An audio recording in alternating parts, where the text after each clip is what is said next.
Hello সুপ্রিয় শিক্ষার্থী বৃন্দ, অনেকদিন পরে তোমাদের ক্লাসে আসলাম। আমি মোহাম্মদ শাহাদুত হোসেন, জীববিজ্ঞান বিভাগ, মির্জাপুর সরকারি কলেজ, মির্জাপুর, টাঙ্গাইল। প্রথম বর্ষের বিজ্ঞান বিভাগের ছাত্রছাত্রীদের জন্য আজকে পড়াবো হাইড্রা। হাইড্রা নামক একটা প্রাণী। হাইড্রা নিডেরিয়া পর্বের অন্তর্ভুক্ত হাইড্রোজোয়া শ্রেণীর অধীন বহুকোষী জলজ স্বাদুপানির বাসিন্দা। হাইড্রা নাম হাইড্রা কেন রাখা হয়েছে? গ্রিক দেবতা হাইড্রা, তার 7টা মাথা ছিল। মাথাগুলো যদি দেহ থেকে বিচ্ছিন্ন হতো তাহলে বিচ্ছিন্নকৃত মাথাগুলো এক একটা পূর্ণ ওই দেবতায় পরিণত হতো। তো যেহেতু ওই গ্রিক দেবতা হাইড্রা, তার মাথা এভাবে বিচ্ছিন্ন অংশ পূর্ণ দেবতায় পরিণত হতো, সেই কারণে এই প্রাণীটাও একই বৈশিষ্ট্য, যে তার দেহ যদি বিচ্ছিন্ন হয়ে কয়েকটা খণ্ডে পরিণত হয়, প্রতিটি খণ্ড কি এক একটা পূর্ণ প্রাণীতে পরিণত হয়। এই সাদৃশ্যতার কারণে ওই দেবতার নাম অনুসারে এই প্রাণীটার নামকরণ করা হয়েছে হাইড্রা। হাইড্রার অনেকগুলো প্রজাতি আছে বাংলাদেশে।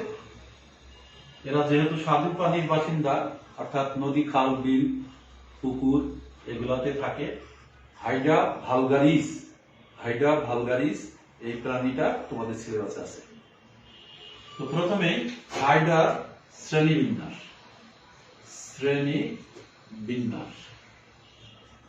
শ্রেণীবিন্যাস করতে হলে শ্রেণীবিন্যাসের যেসব এককগুলো লাগে শ্রেণী, প্রথমে হচ্ছে কিংডম, তারপরে লাগে phylum, class, order, family, genus, species.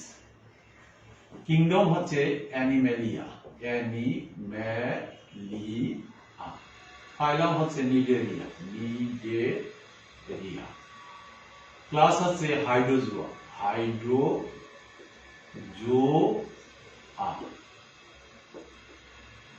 Order হচ্ছে হাইড্রোইডা,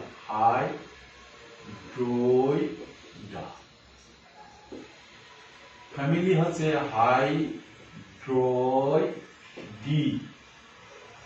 ইডি ফ্যামিলি চিহ্ন, হাইড্রা।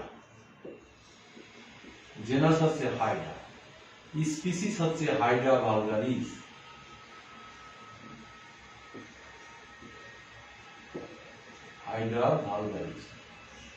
এভাবে শ্রেণী বিন্যাসটা করতে হবে। Kingdom, Animalia, phylum, Cnidaria, class, Hydrozoa, order, Hydroida, family, Hydroidae, genus, Hydra, species, Hydra vulgaris. আমি এটা মুছে দিলাম। এবার দৈহিক গঠন, প্রাণীটার দেহটা কেমন এটা জানতে হবে। হাইড্রা এরকম সরু লম্বা নলাকার দেহ। এটা উপরের অংশ, এটা নিচের অংশ। উপরের অংশে একটা ছিদ্র আছে, আর ছিদ্রের নিচে একটা অংশ আছে, এর নাম হচ্ছে হাইপোস্টম। হাইপো মানে নিচ, স্টম মুখ, হাইপোস্টম। আর উপরে আছে মুখছিদ্র। মুখছিদ্র দিয়ে খাদ্যদ্রব্য গ্রহণ করে, আবার মুখছিদ্র দিয়ে মলও ত্যাগ করে। মুখছিদ্রের চতুর্দিকে 6-7টা লম্বা কোষিকা থাকে, টেন্টাকুল। এগুলো দিয়ে চলাচল করে, শত্রুকে আঘাত করে, খাদ্যদ্রব্য ধরে গ্রহণ করে। মুখছিদ্রের কাছাকাছি একটা উঁচু অংশ আছে, এটার নাম হচ্ছে শুক্রাশয়।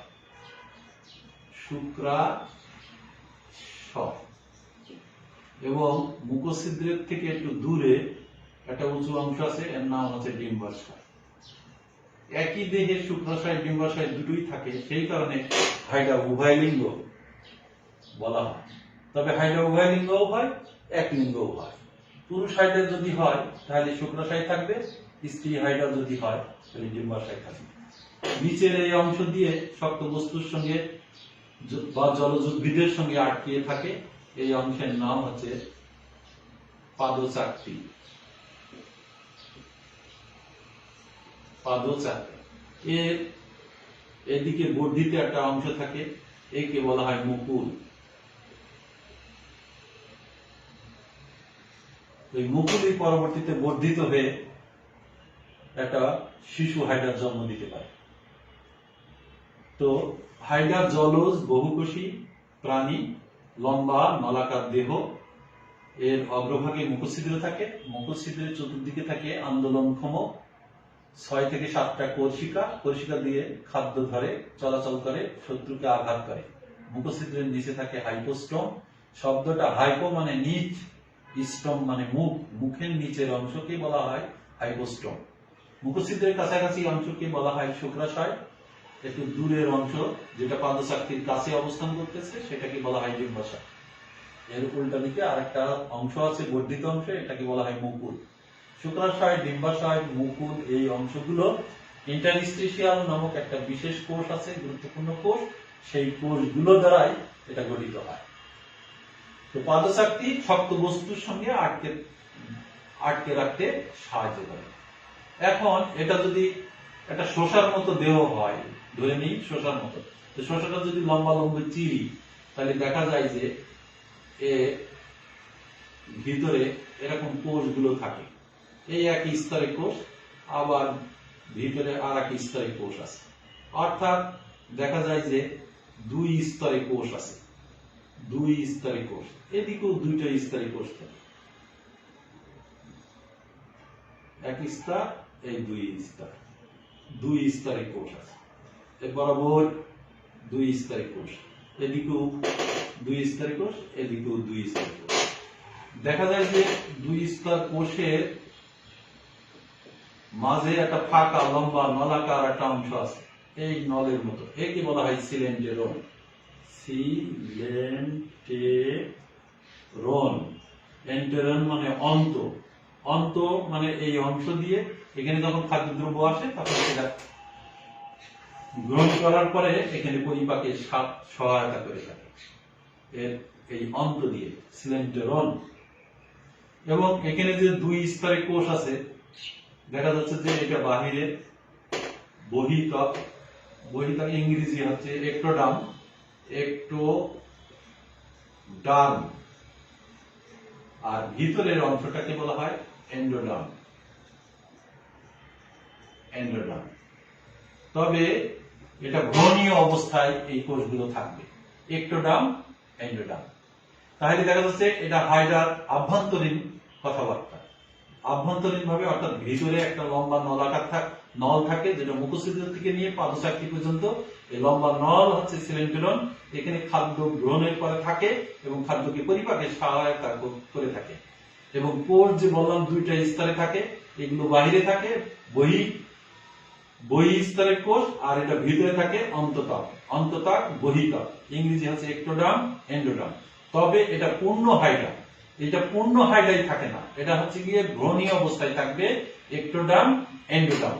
পূর্ণ অবস্থায় এই কোষগুলো পরিবর্তিত হয়ে এপিডার্মিস, এপিডার্মিস, ডার্মিস মানে ত্বক, বহিত্বক, আর ভিতরের অংশগুলো, ভিতরের কোষগুলো এন্ডোডার্মিক, গ্যাস্ট্রোডার্মিস, গ্যাস্ট্রোডার্মিস, গ্যাস্ট্রোডার্মিস। এখন আমি যদি এটা মুছে দিই,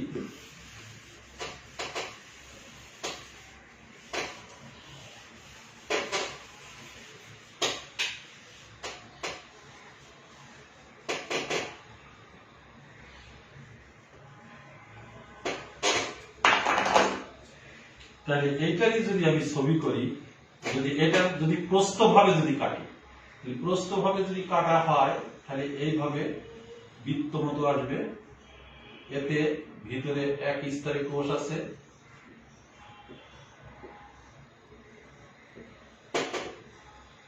কোষ নিউক্লিয়াস,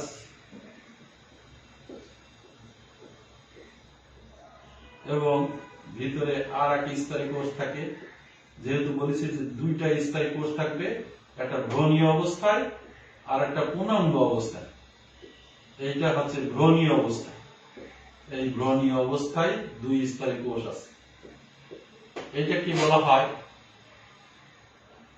এই কোষগুলোকে বলা হয় এক্টোডার্ম, আর এই ভিতরে কোষগুলোকে বলা হয় এন্ডোডার্ম। তাহলে দুই স্তর পাওয়া গেল, এক্টোডার্ম, এন্ডোডার্ম। এটা কিন্তু ভ্রূণীয় অবস্থা। তাহলে ভ্রূণীয় অবস্থায় যেসব প্রাণীতে দুইটা কোষ স্তর থাকে সেটাকে বলা হয় দ্বিস্তরীভূত প্রাণী বা দ্বিস্তর বিশিষ্ট প্রাণী, ডিপ্লোব্লাস্টিক অ্যানিমেল। প্রশ্ন আসে, ডিপ্লোব্লাস্টিক অ্যানিমেল বা প্রাণী কাকে বলে বা ডিপ্লোব্লাস্টিক প্রাণী কোনটি? তখন বলতে হবে হাইড্রা। কেন? যে ভ্রূণীয় অবস্থায়, ভ্রূণ কথাটা বলতে হবে, ভ্রূণীয় অবস্থায় কিন্তু এই দুইটা থাকে। আর এই দুইটা অবস্থা, ভ্রূণটা যখন শিশুর মধ্যে দিয়ে একটা পূর্ণাঙ্গ প্রাণীতে পরিণত হয় তখন হচ্ছে গিয়ে এই এক্টোডার্মটা রূপান্তরিত হয়ে এপিডার্মিস, এন্ডোডার্মটা রূপান্তরিত হয়ে গ্যাস্ট্রোডার্মিসে পরিণত হয়। সেই জন্য বলতে হবে ভ্রূণীয় অবস্থায় কোষগুলো যখন দুটো স্তরে সজ্জিত থাকে তখন তাকে দ্বিস্তরীভূত প্রাণী বলে। স্তর দুটো, বাহিরে বহির অর্থাৎ এক্টোডার্ম, ভিতরে এন্ডোডার্ম। ভ্রূণ থেকে যখন পূর্ণাঙ্গতে পরিণত হয় তখন এক্টোডার্ম থেকে এপিডার্মিস, এন্ডোডার্ম থেকে গ্যাস্ট্রোডার্মিসে পরিণত হয়। তবে আরো উল্লেখ থাকে যে এপিডার্মিস আর গ্যাস্ট্রোডার্মিসের মাঝে, এই দুই স্তরের মাঝে অকোষীয় জেলির ন্যায় আরেকটা অংশ থাকে। অকোষীয় জেলির ন্যায় আঠালো পদার্থ বিশিষ্ট, যেটা এক্টোডার্ম, এন্ডোডার্ম এই দুই স্তরকে আবদ্ধ করে রাখে। এই অংশটাকে বলা হয় মেসোগ্লিয়া। মেসোগ্লিয়া এটা একটা গুরুত্বপূর্ণ শব্দ, হাইড্রার ক্ষেত্রে পরীক্ষায়ও আসে। মেসোগ্লিয়াটা কি? তা আমাকে বলতে হবে যে ভ্রূণীয় অবস্থায় এক্টোডার্ম, এন্ডোডার্মের মাঝে যে অকোষীয় জেলির ন্যায় অংশ থাকে সেটাকে বলা হয় মেসোগ্লিয়া। আর এই যে ভিতরে যে অংশটা ছিল আছে, এই অংশটা তো সিলেন্টেরন,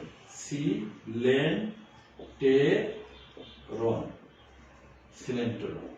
এখন যদি বলে দ্বিস্তরীভূত প্রাণী কাকে বলে, তখন বলতে হবে যে হাইড্রাকে দ্বিস্তরীভূত প্রাণী বলে।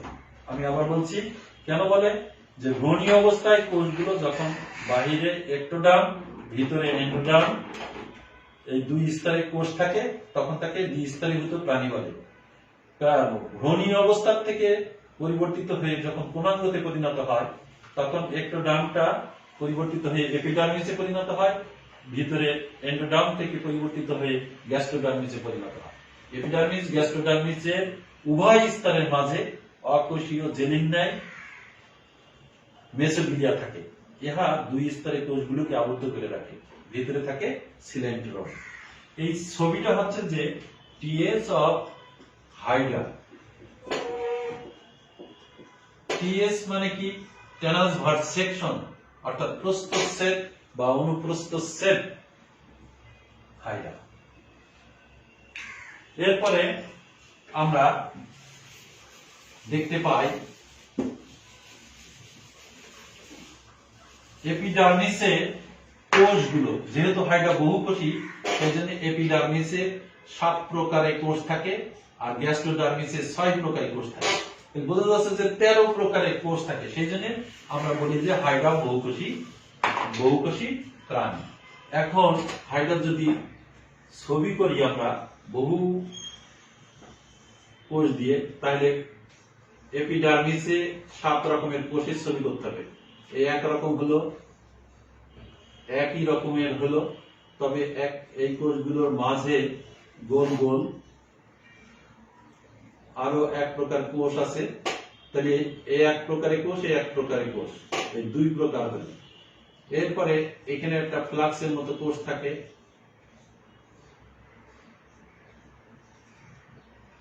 তাহলে 3 প্রকারের কোষ হলো।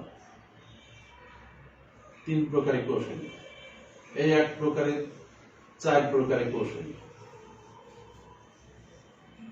এই এক প্রকার 5 প্রকার হলো। 4 প্রকার এই এক প্রকার, 5 প্রকার হলো, এই এক প্রকার 6 প্রকার হলো, এই এক প্রকার 7 প্রকার হলো। আমরা যে বলেছিলাম যে হাইড্রা বহুকোষী প্রাণী, তাহলে 7 প্রকারের কোষ, এখানে 7টা আমরা যদি এখন চিহ্নিত করি তাহলে এখানে চিহ্নিত করা যাবে। এটা হচ্ছে জনন কোষ, 7টা কোষের ছবি, জনন কোষ। এটা হচ্ছে গ্রন্থি কোষ, এটা হচ্ছে সংবেদী কোষ, এটা হচ্ছে স্নায়ু কোষ, এটা হচ্ছে নিডোপ্লাস্ট কোষ,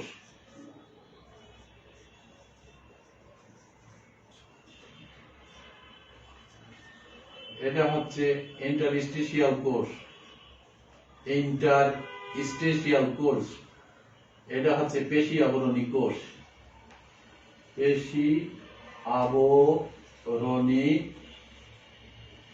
কোষ। এটা সংক্ষেপে দিলাম ইন্টারস্টিশিয়াল কোষ, এখানে জায়গা নেই সেজন্য ইন্টারস্টিশিয়াল কোষ বলে। এটা হচ্ছে নিডোপ্লাস্ট কোষ।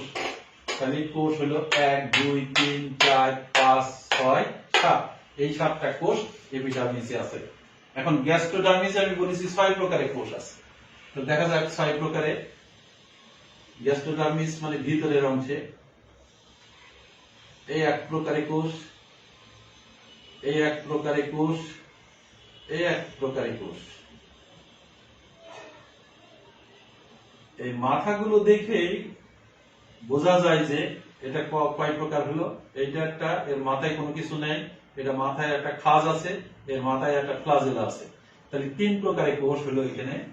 এর নাম হলো ফ্লাজেলা কোষ, ফ্লাজেলা কোষ। এটার নাম হচ্ছে ক্ষণপদী কোষ, ক্ষণপদ। কিছুক্ষণের জন্য পাড়া আছে, এরপরে পাড়া নাও থাকতে পারে, ক্ষণপদী কোষ। এটা গ্রন্থি কোষ, গ্রন্থি কোষ, উপরেও গ্রন্থি কোষ আছে। এই গ্রন্থি কোষে মিউকাস আঠালো পদার্থ থাকে যা খাদ্য গলদাকরণ ও শক্ত বস্তুর সঙ্গে আটকে রাখতে সাহায্য করে। আর এই গ্রন্থি কোষের মধ্যে 114 রকমের এনজাইম আছে। সেই এনজাইম দ্বারা হয় বহিঃকোষীয় নাই অন্তঃকোষীয় পরিপাকে সাহায্য করে। এখানে থাকবে 7 কয় প্রকার, 6 প্রকারের কোষ থাকবে। তো আমি 3 প্রকারে দিলাম। এই এক প্রকারের কোষ, এটা উপরেও আছে নিচেও আছে। এর নাম হচ্ছে সংবেদী কোষ, সংবেদী কোষ। আর এই কোষটা এই সংবেদী কোষের সঙ্গে সংযুক্ত এটা, অর্থাৎ স্নায়ু কোষ, স্নায়ু কোষ। আবার এখানেও গোল গোল গোল গোল গোল গোল উপরের মতো এই কোষগুলো আছে। এই কোষগুলির নাম হচ্ছে ইন্টারস্টিশিয়াল কোষ, ইন্টারস্টিশিয়াল কোষ। তাহলে এখানে আমরা যে বলছিলাম 6টা কোষ, 1 2 3 4 5 6। একটা জিনিস মজার বিষয়, এখানে স্নায়ু কোষ, ইন্টারস্টিশিয়াল কোষ, সংবেদী কোষ, এই 3টা কোষ উপরেও আছে নিচেও আছে। তাহলে 6 7 13টার মধ্যে 3টা বাদ, তাহলে কয়টা হলো? 9টা। 13টার মধ্যে 3টা বাদ দিলে 10টা। আবার এখানে গ্রন্থি কোষ, এখানেও গ্রন্থি কোষ, অর্থাৎ আরো একটা বাদ যদি দিই তাহলে 9টা কোষ। এই 9টা কোষের জন্য একে আমরা কি বলবো? বহুকোষী প্রাণী, বহুকোষী প্রাণী। এখানে যে ছবিটা আমরা করলাম, এই ছবিটা এত বড় বৃত্ত না করে ছবির এই বৃত্তের একটা অংশ, অর্থাৎ হাইড্রার এই একটা অংশের ছবি করলাম। তাহলে আমরা এখানে লিখতে পারি চিত্র, ফিগার টিএস অফ হাইড্রা, ব্র্যাকেটে দিতে পারো পার্টলি, আংশিক, একটা অংশের ছবি করা হয়েছে। এটা অল্প পরিসরের ভিতরে সমস্ত ছবিটা উপস্থাপন করা হয়েছে। টোটাল প্রস্থচ্ছেদে যদি ছবি করতে যেতাম তাহলে অনেক অনেক সময় লাগতো। সেই জন্য এই টেকনিকে তোমাদের ছবি করতে হবে। Thank you very much. আজকে এর পরবর্তীতে আবার হাইড্রার বাকি অংশ পড়াবো।